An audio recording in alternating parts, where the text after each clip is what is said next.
Ang katotohanan ay mapagpalaya at si Jesus lamang ang katotohanang dapat nating tanggapin upang tunay na lumaya.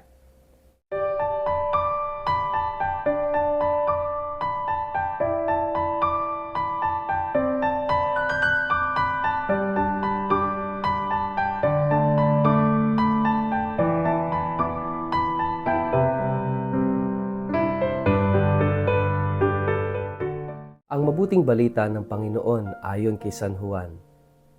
Sinabi naman ni Jesus sa mga Hudyong naniniwala sa Kanya, "Kung patuloy kayong susunod sa aking turo, kayo nga'y tunay na mga alagad ko. Makikilala ninyo ang katotohanan at ang katotohanan ang magpapalaya sa inyo." Sumagot sila, "Kami ay mula sa lahi ni Abraham, at kailan may hindi kami naalipin ni numan. Paano mo masasabing palalayain kami?" Sumagot si Jesus, "Pakatandaan ninyo, ang gumagawa ng kasalanan ay alipin ng kasalanan. Ang alipin ay hindi kabilang sa pamilya sa habang panahon, subalit ang anak ay kabilang magpakailanman. Kung ang anak ang magpalaya sa inyo, kayo nga'y magiging tunay na malaya. Alam kong kayo'y mula sa lahi ni Abraham, gayon may pinagsisikapan ninyo akong patayin, sapagkat ayaw ninyong tanggapin ang aking turo. Ang nakita ko sa aking ama ang siya kong sinasabi sa inyo, at ang narinig ninyo sa inyong ama ang siya namang ginagawa ninyo." Sumagot sila, "Si Abraham ang aming ama." Sinabi sa kanila ni Jesus, "Kung kayo'y tunay na mga anak ni Abraham, gagawin sana ninyo ang kanyang ginawa. Sinasabi ko lang ang katotohanang narinig ko mula sa Diyos, ngunit pinagsisikapan ninyo akong patayin. Hindi ganoon ang ginawa ni Abraham. Ang ginawa ninyo'y tulad ng ginawa ng inyong ama." Sumagot sila, "Hindi kami mga anak sa labas. Iisa ang aming ama, ang Diyos." Sinabi ni Jesus, "Kung talagang ang Diyos ang inyong ama, inibig sana ninyo ako sapagkat sa Diyos ako nanggaling. Hindi ako naparito sa sarili kong kagustuhan, kundi sinugo niya ako." Ang mabuting balita ng Panginoon.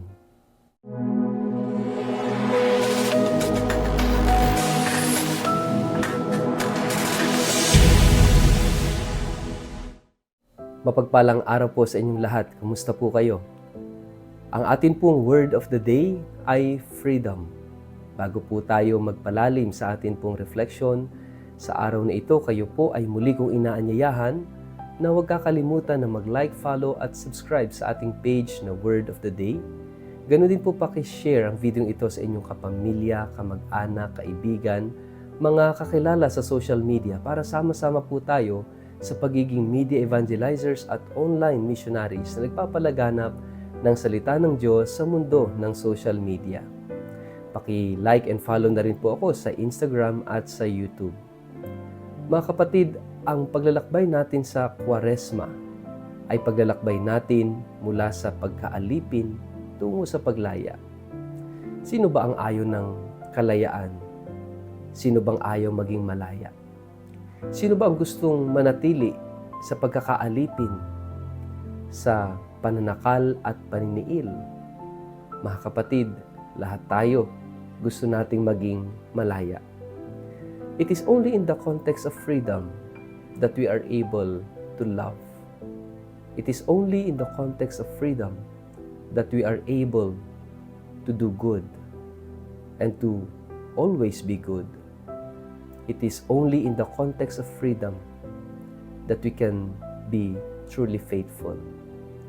Mga kapatid, napakahalaga ng pagiging malaya because it is also in the context of freedom that we can truly be happy. Hindi masaya kapag hindi malaya dahil hindi ka makapagmahal ng totoo at malaya. Hindi ka makagawa ng totoong mabuti kung hindi ka malaya.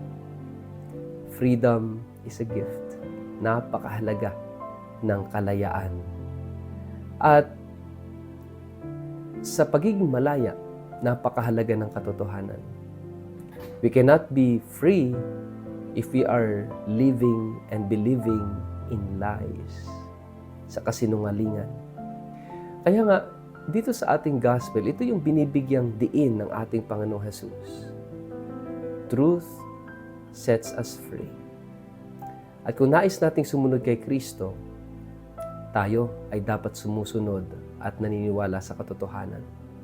At kapag tayo naniwala sa katotohanan, ito yung magpapalaya sa atin. At yung katotohanan yon ay walang iba kundi si Jesus mismo. He is the truth. Kaya nga mga kapatid, bilang mga Kristiyano, tayo ay mga tagasunod ni Kristo. We are supposed to be men and women of freedom dahil tayo yung mga tagasunod ni Kristo. And to be free means to believe and to live in the truth. Ibig sabihin, we are men and women of truth. Dahil sinasabi rito, kapag tayo ay hindi namuhay sa katotohanan, kapag tayo ay namumuhay sa kasinungalingan, kapag tayo ay namumuhay sa kasalanan, then we are not free. Hindi tayo magiging malaya. Kaya nga itong paglaya na sinasabi rito ng ating Panginoon ay siya lamang ang makapagbibigay. Paglaya dahil sa katotohanan. At paglaya saan? Sa kasalanan. Si Jesus ang siyang susi, ang siyang nagpalaya sa atin mula sa kulungan, mula sa tanikala ng kasalanan. He freed us. He redeemed us. Mga kapatid, napakahalaga. Lagi nating tatandaan, hindi pa tapos ang Diyos sa atin. Hindi pa tapos si Jesus sa atin.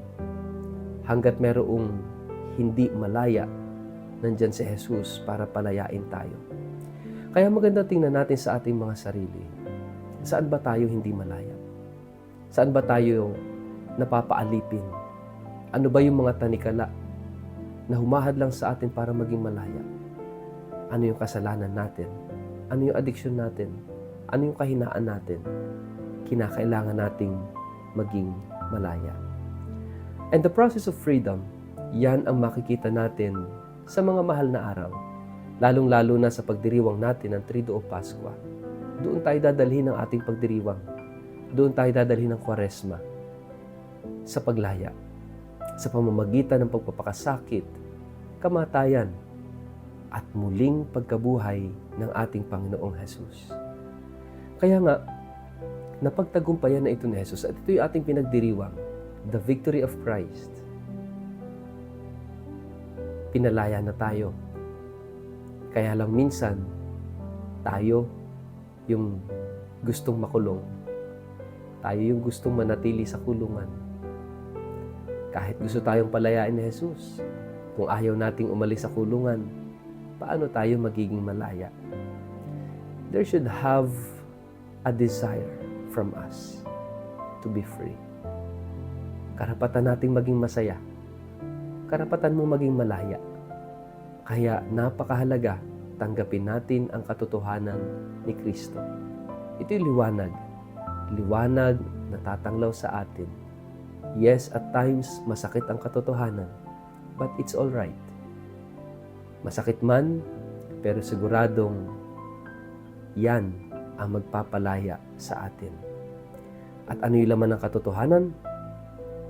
Ang Diyos. Ang pag-ibig niya sa atin. Ang katotohanan, piliin natin ang Diyos. Piliin natin magmahal. Piliin natin maging malaya. Piliin natin ang katotohanan araw-araw. Sa ngalan ng Ama at ng Anak at ng Espiritu Santo. Amen. Ama naming Diyos, ngayong araw na ito, we declare at pinipili namin ngayon ang liwanag ng katotohanang magpapalaya sa amin. Si Jesus na iyong anak. Amen. Pagpalain po kayo at ingatan ng makapangyarihang Diyos, Ama at Anak at Espiritu Santo. Amen.